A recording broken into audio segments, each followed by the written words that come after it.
Olá, seja muito bem-vindo para mais um vídeo do canal. Hoje eu vou inaugurar um quadro onde eu vou reagir a conteúdo sobre consórcio que tem na internet. A ideia é que a gente consiga gerar mais debate e aprender mais com todos esses conteúdos. E para inaugurar esse quadro, eu peguei um vídeo da Natália Arcuri, uma grande influencer do mundo de finanças, onde ela fala sobre 7 motivos desconhecidos de consórcio, sugerindo que consórcio não é um bom produto. E antes que você ache que eu vou falar mal da Natália Arcuri, muito pelo contrário. A Natália Arcuri é uma grande influencer que tem um grande canal de distribuição e uma audiência muito grande. Inclusive, o primeiro vídeo sobre finanças que eu vi na vida foi justamente esse aqui que vai ficar na tela para vocês. Foi onde eu vi que ela tinha ficado milionária aos 32 anos e eu fiquei curioso. Falei, caramba, o que ela fez? Na época eu estava na faculdade, tinha uns 20 e poucos anos, tinha uns 21, 22 anos, e falei, caramba, muito interessante, vou fazer isso também. Se ela fez, eu também consigo. E aí eu comecei a estudar vários temas sobre finanças e cada vez encontrar o tema que mais se adaptava para mim nesse mundo de finanças.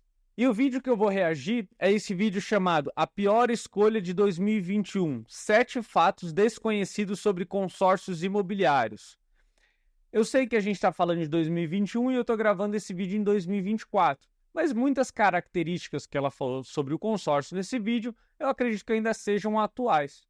As pessoas que me acompanham aqui nesse canal sabem que eu não gosto de consórcio. No vídeo de hoje eu vou te contar quais são os 7 fatos desconhecidos sobre consórcio, que o gerente do seu banco, a pessoa da financeira não te conta, porque se ela te contasse, você não faria um consórcio. Ah, que festa da realidade!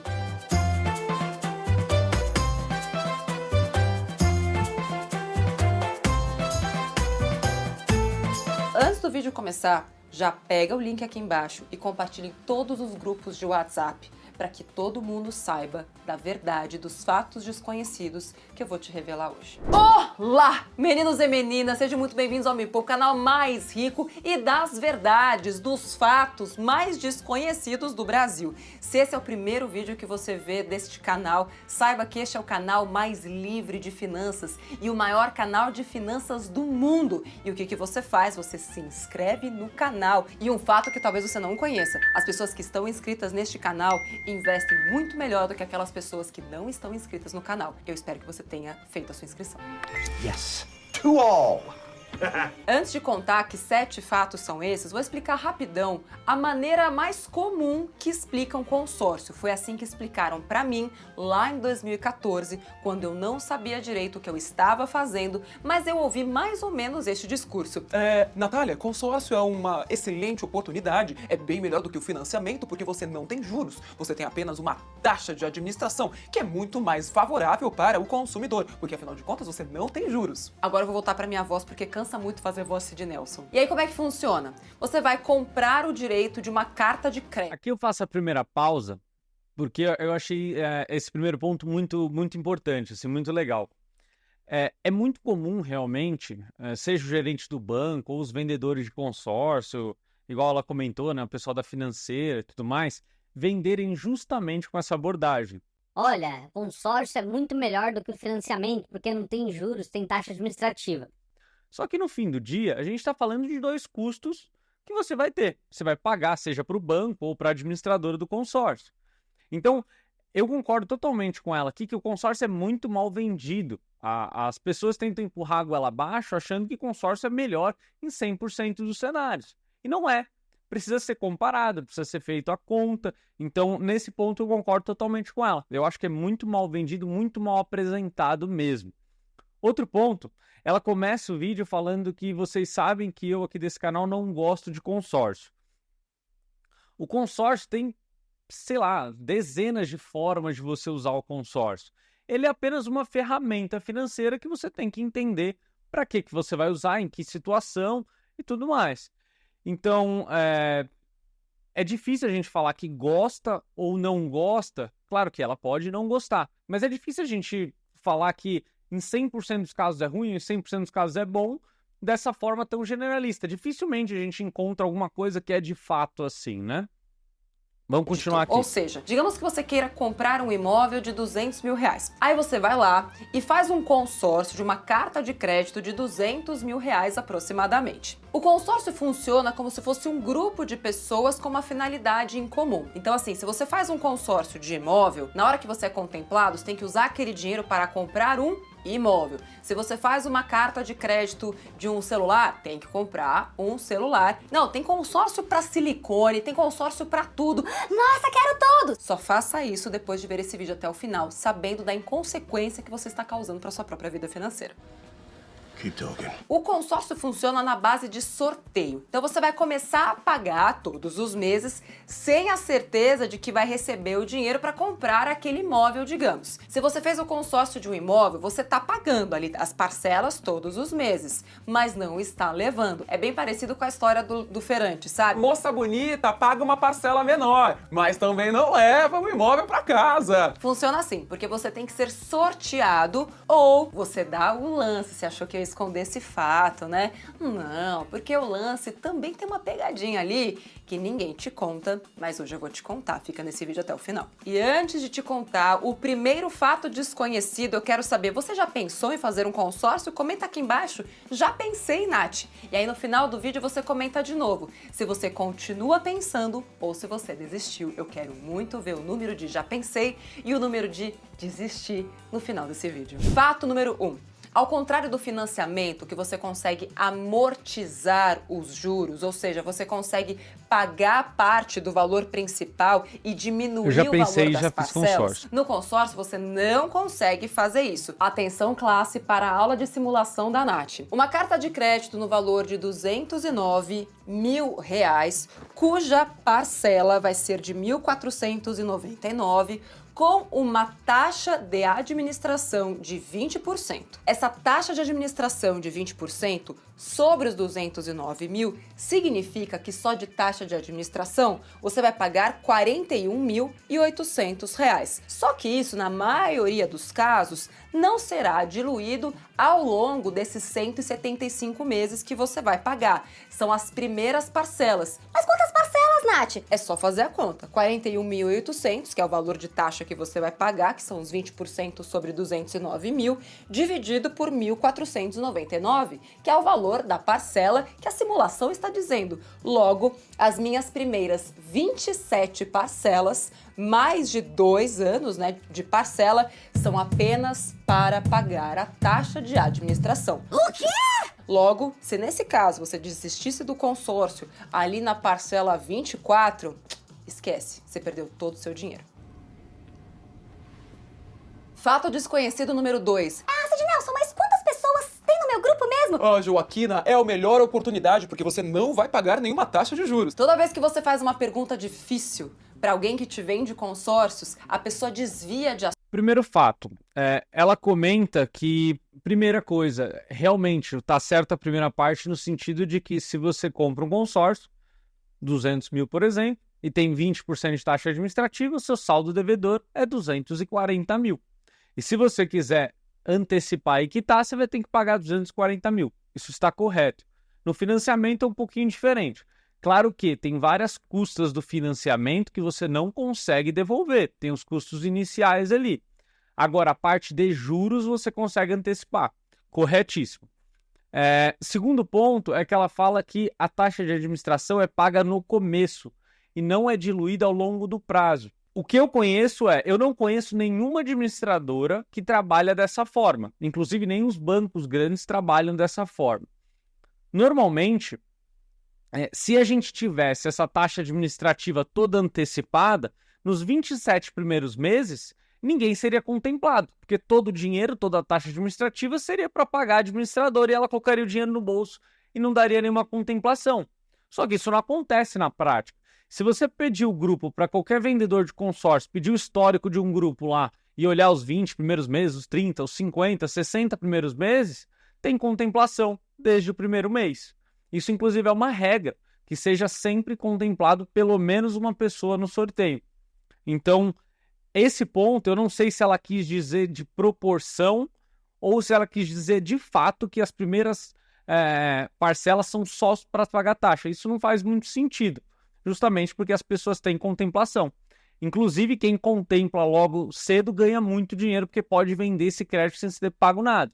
Apenas um exemplo aqui, uma carta de 100 mil contemplada no primeiro ano, por exemplo, vale mais de 25 mil reais.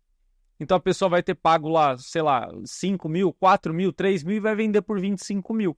Então esse primeiro ponto não faz muito sentido. Não sei se existe alguma administradora que ela teve contato que faz isso de fato.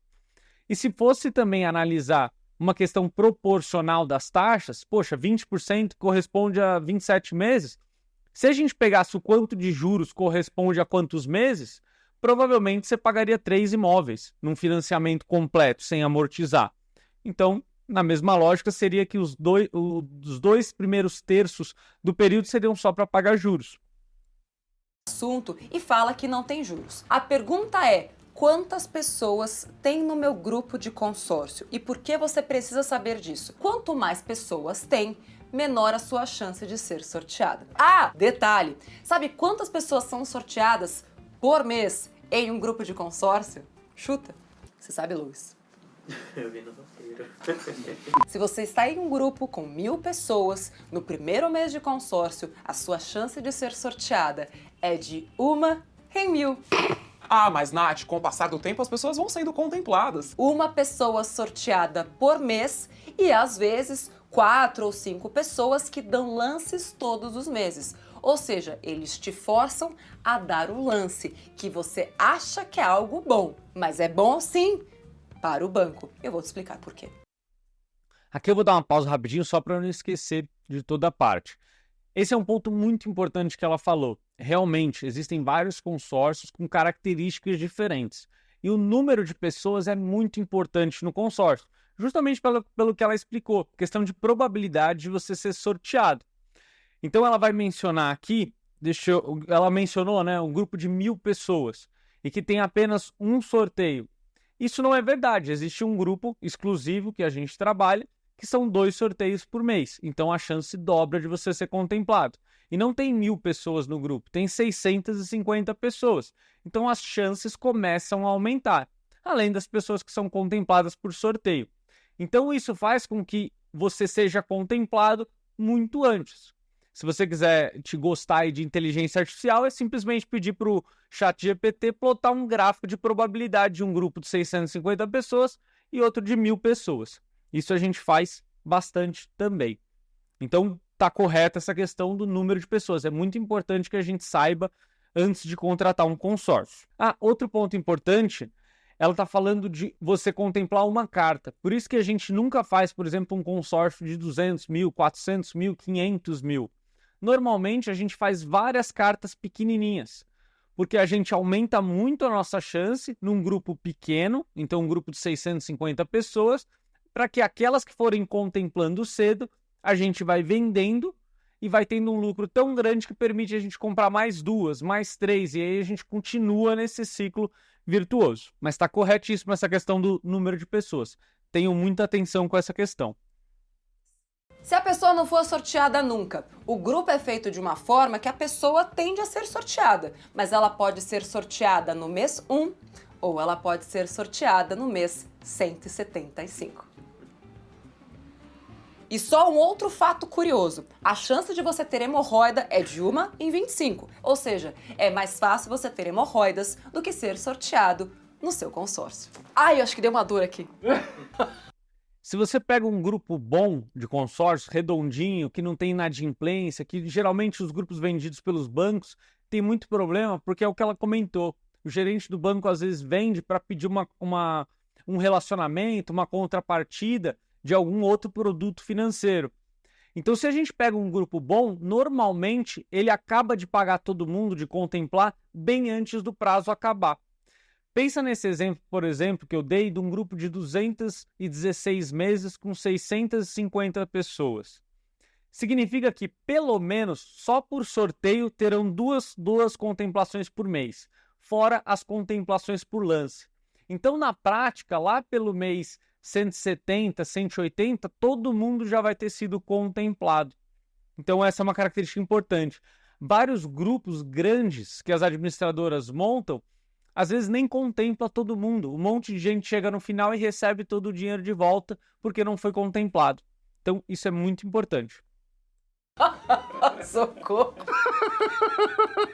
Fato número 3. Essa daqui ninguém vai te contar. E geralmente é aqui que os haters costumam pegar no meu pé. E hoje eu fiz questão de trazer um cálculo mais completo para derrubar qualquer tipo de narrativa ou de argumento que diga que vale a pena você dar um lance em um consórcio. Quem dá o lance para ser contemplado antes consegue pegar o dinheiro para comprar o imóvel mais cedo, mas também gasta mais dinheiro. Porque tem um fato super desconhecido sobre consórcios, que é, ainda que você seja contemplada ou contemplado, a sua parcela também vai ser reajustada de acordo com o índice colocado no contrato. Presta atenção que isso aqui foi o que me fez querer bater com a cabeça na parede depois de ter feito um consórcio.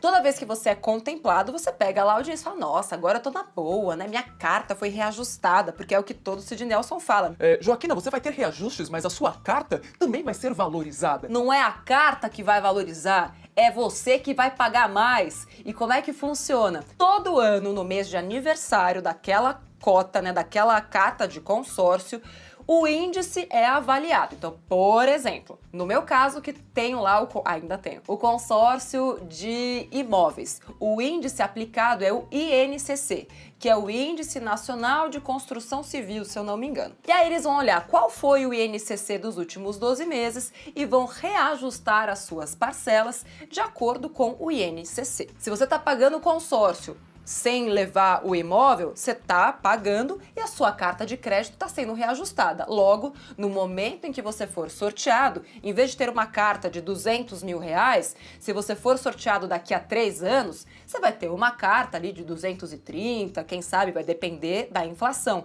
Mas nunca se esqueça que quem pagou por isso foi você. Não é que o banco é bonzinho e foi aumentando o seu poder de compra. Não, a sua parcela que era de 1.000, agora, com o INCC de 15%, por exemplo, sobre 1.000, é de R$ 1.150. Não existe nenhuma vantagem, porque quem está pagando a valorização da sua carta de crédito é você mesmo. You played me.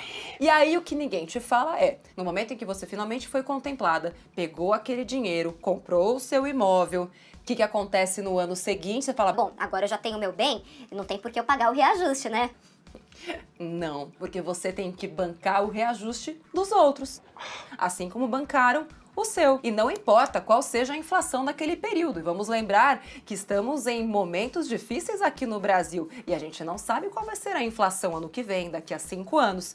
Todos os anos, a sua carta de crédito vai ser reajustada por aquele índice, ainda que o seu imóvel não se valorize na mesma proporção. Pronto, falei. Se você perguntar isso para o gerente do seu banco e ele disser que é mentira, pode ligar para a ouvidoria do Banco Central, porque ele está fraudando a realidade. Aqui ela fala sobre um tema polêmico dos consórcios que muita gente tem dificuldade de entender. Quando você tem uma carta de consórcio, enquanto ela não é contemplada, todos os anos é o que ela falou, é reajustada tanto o crédito como a parcela. Só que, na prática, ela é reajustada não porque você pagou no passado, mas você irá pagar a nova parcela. E quando a gente entende esse fluxo, a gente percebe que mesmo que tenha uma inflação alta, a pessoa que ainda não foi contemplada está muito protegida. Imagina, por exemplo, uma carta de 100 mil e a inflação estoura, vai para 20%, por exemplo. A parcela dessa cota era de R$ 650 por mês. Então, ao longo de um ano, a pessoa pagou uns 7 mil, 8 mil reais, mais ou menos. E a carta foi reajustada em 20 mil reais. No próximo ano, a pessoa vai pagar 20% a mais. Se a carta for reajustada de novo, ela ainda vai ter a mesma valorização. Então, isso garante que todos tenham o mesmo poder de compra, justamente porque todas as cartas estão sendo reajustadas pela inflação, e também garante segurança para quem demora para ser contemplado. Ponto importante, a partir do momento que você é contemplado, a sua carta fica rendendo num fundo que rende uma renda fixa comum. Ou seja, você vai ter pago por 30%, 40%, 50% do seu imóvel e vai estar rendendo por 100% do crédito. Na prática, uma carta de R$100.000 vai ter R$650 de parcela e o rendimento mensal vai ser de mais ou menos R$800 por mês, com a realidade de hoje, em que a Selic está por volta de 10%. Outro ponto é, quando a gente compara, porque ela fala que é muito ruim, então eu imagino que ela esteja comparando com financiamento. Quem tem financiamento ativo aí sabe que agora está sendo aplicada a TR. Por muito tempo, enquanto a inflação está menor, a TR não é aplicada. Agora está sendo aplicada porque a taxa de juros está mais alta. E a TR é aplicada mensalmente. Então, esse mesmo efeito do seu saldo devedor ficar aumentando todos os meses acontece na prática com financiamento nos dias de hoje. Então, se a inflação está baixa, os juros possivelmente estarão baixos e o seu reajuste do consórcio vai ser pequeno. Se tiver uma inflação alta, se você já tivesse sido contemplado, se você tivesse num financiamento, você teria incidência da TR também. Então, na prática, não muda muita coisa. E para quem entende o fluxo de pagamento, é muito importante que tenha o reajuste pela inflação. Senão, não faria sentido ter consórcio. Ele é um mentiroso ou uma mentirosa e ele está faltando com a verdade com você. Fato número 4.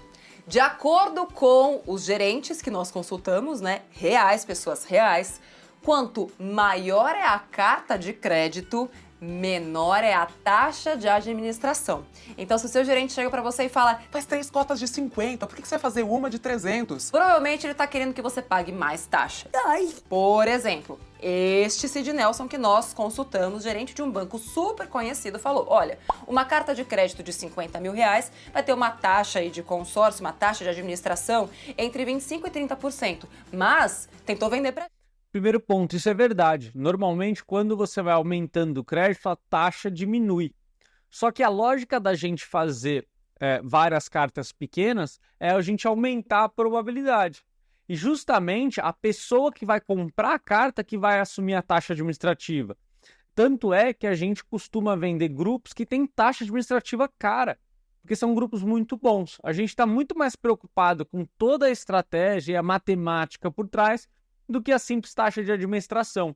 Tanto é que normalmente as administradoras que têm taxa muito baixinha, elas precisam ganhar em outra ponta. Então tem alguma outra estratégia para compensar esse custo. Não existe almoço grátis no mercado, né?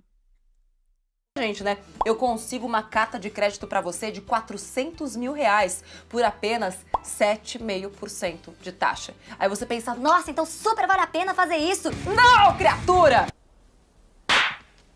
Não, criatura! Fato número 5. O imóvel não é seu. Até você... Aqui está um exemplo. A cota que o melhor grupo que eu conheço hoje no Brasil, ativo, tem taxa administrativa de 30%. E é o que garante mais lucro hoje, justamente porque tem um grupo pequeno e tem 2 sorteios mensais. 7,5% de taxa administrativa eu não tenho nenhum grupo. Eu nunca comercializei um grupo com essa taxa administrativa. E outra, se fosse um grupo tão ruim, ao ponto de ser um grupo grande ou um grupo que arrecada pouco, não valeria a pena, porque no final do dia você não seria contemplado nunca e não valeria a pena nessa situação. terminar de pagar. Quando você é contemplado e vai lá, compra o seu imóvel, ele fica alienado fiduciariamente. O quê? Alienação fiduciária. Acho, eu juro que eu não sou alienada. O seu imóvel está alienado, ou seja, você tem o usufruto, você pode usufruir daquele imóvel, mas enquanto você não terminar de pagar, ele pode ser usado como um bem e ele pode ser recuperado judicialmente pelo banco caso você fique inadimplente. Aliás, se você não paga a sua parcela de consórcio, você não participa dos sorteios. Isso também é regra, isso é lei. Aqui está um ponto que eu acho meio óbvio. Se você vai num restaurante e não paga seu almoço, o almoço não é seu. Então, aqui é padrão. E outra, vocês gostariam de participar de um grupo onde as pessoas que forem sorteadas primeiro e forem comprando os imóveis, essas pessoas compram os imóveis, param de pagar e somem com dinheiro. E a administradora não consegue nem recuperar para indenizar o grupo novamente e dar saúde para todo mundo. Vocês participariam de um grupo assim? Então aqui eu acho que não tem nenhuma novidade, é igual ao financiamento. Enquanto o banco te emprestou um dinheiro, enquanto enquanto você não devolve o dinheiro com o serviço dele, que são os juros, você não tem o imóvel. O imóvel está em garantia.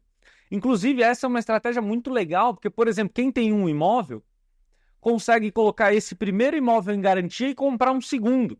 E aí continua construindo patrimônio a uma taxa muito mais baixa. Então, não sei, esse é um argumento meio popular que as pessoas gostam de dar volta e falar, poxa, sacanagem, porque enquanto eu não pago, o imóvel não é meu. Mas é lógico, tudo é assim. Você venderia alguma coisa sem a pessoa te pagar e daria para a pessoa? Você pode comprar um carro sem pagar? Não, não é seu. Então, eu acho um argumento meio tosco, para falar a verdade. Consórcio é excelente. Nossa, você tá louca! Consórcio é excelente para quem vende, não para quem compra. E o fato desconhecido número 7, e esse eu... O sexto argumento foi que o consórcio é muito bom para quem vende. É verdade mesmo, é um produto muito bom. Eu, pessoalmente, sou apaixonado. E para quem compra, se souber o que está fazendo, se entender a matemática, também é muito bom. Eu vendo e tenho também. Sinto assim todos os dias na minha própria carne. Quem sabe investir não faz consórcio. Quando eu fiz o consórcio lá em 2014, eu não sabia investir. Mas agora eu sei e eu vou te contar por que quem sabe investir não faz consórcio nem a pau. Atenção para esta simulação. Só um comentário aqui antes da gente ir para a explicação dela. Ela fala que quem sabe investir não faz consórcio. A gente teve recentemente a XP entrando no mercado de consórcio. Anunciou que eles terão um braço de consórcio.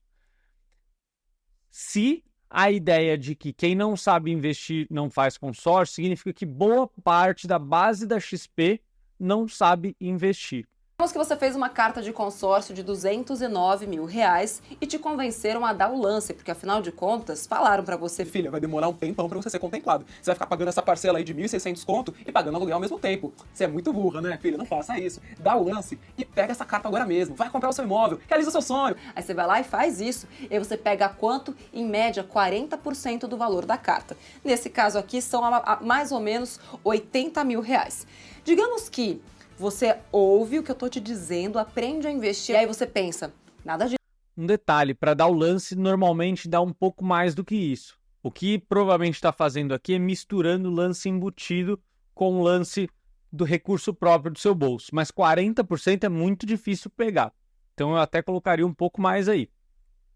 Isso, Sid Nelson, porque eu vi a Nath e eu sou inteligente e eu aprendi a investir. Então eu vou pegar esse valor do lance de R$80 mil que eu daria na sua mão e vou investir esse dinheiro. E mais, com esse valor de parcela do consórcio, eu consigo alugar um imóvel do mesmo valor por R$1.000. Isso aqui também é real, tá? Hoje em São Paulo, um imóvel de R$200 mil, o aluguel médio é de R$1.000 por mês. Logo vão sobrar R$600 para você investir. Nessa simulação, consórcio versus investimento com uma taxa média anual do seu investimento, não a taxa do consórcio.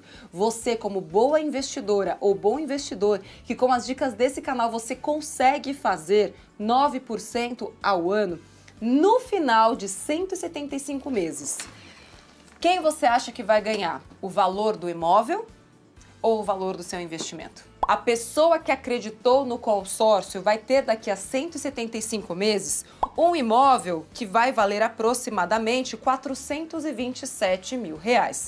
Já a pessoa que optou por investir esse dinheiro e continuar investindo R$600 todos os meses, daqui a 175 meses vai ter aproximadamente R$490 mil. Ai, mas o aluguel vai ter reajuste. E a sua parcela também. A diferença é, o reajuste do aluguel você consegue negociar. O reajuste do consórcio, não. A Nath tá aqui para desfuder a sua vida financeira e falar os fatos desconhecidos. Aqui tem um ponto que ela compara você alugar um imóvel e investir a diferença com o consórcio diretamente. Usando um lance, então a pessoa já estaria morando na casa própria. Claro, considerando que ainda está alienado esse bem. Quando a gente fala de morar de aluguel, a gente está falando de várias variáveis aí que não estão sendo consideradas. Primeiro, a questão emocional de você estar na sua própria casa, você já deixar do seu jeito, decorar, fazer uma reforma, alguma coisa nesse sentido. Então, esse é um ponto que é difícil de calcular. Segundo ponto, a gente está considerando que a pessoa moraria na mesma casa por 175 meses sem ter que pagar nenhuma mudança. Por que eu falo isso? Porque se você tivesse comprado essa casa e quisesse mudar no meio do caminho para uma nova casa, você poderia deixar a anterior alugando e pagando boa parte do consórcio. Por mais que às vezes não se encaixe exatamente, você conseguiria fazer isso. A gente está falando de uma diferença aí de R$60 mil em aproximadamente 15 anos. Então toda a questão emocional e outra, você teria que garantir que todos os meses você vai investir a diferença. Os R$600 lá sempre vão ter que ser investidos. Nunca você vai poder contar com esse dinheiro para outra coisa. Então tem uma série de coisas que fazem com que seja difícil encaixar um cenário único em 175 meses. Outro ponto importante, quanto que valeria o seu imóvel? Eu imagino que nesse período valorizaria mais do que R$60 mil, que é a diferença. E outra, quanto tempo você demoraria para conseguir comprar um imóvel juntando R$600 por mês, sendo que os imóveis também vão valorizando? Então tem uma série de análises aí que eu acredito que mesmo com a apresentação dela, eu acho que é muito mais fácil ir no caminho certo do que no que você vai ter muita variável para controlar. Que são muito bons que você não tem acesso e que você continue não conhecendo, mas eu não posso permitir que isso aconteça. Eu espero que você espalhe esse vídeo para o maior número de pessoas. Compartilhe esse vídeo agora lá no grupo da família, no grupo do trabalho. Um beijo para você e até o próximo Me Poupe. Tchau. Agora ela está encerrando o vídeo, então eu já vou pausar aqui. Ponto importante, quando ela fala que consórcio é ruim sempre, seria a mesma coisa do que falar a outra pessoa que vende o consórcio falar que é bom sempre. Não faz muito sentido. Se vocês pararem para analisar, nenhum produto financeiro faz sentido nessa forma. Fundo imobiliário é bom sempre? Não. Para reserva de emergência não funciona. Previdência privada é bom sempre? Não, também não faz sentido. Só ter reserva de emergência, ou seja, um tesouro Selic, é bom sempre? Não necessariamente. Então tem várias coisas que são muito simplificadas e eu sei que às vezes atender um público específico que está começando fica muito mais fácil na cabeça. Mas eu espero ter contribuído com essa análise. Até o próximo vídeo. Tchau, tchau.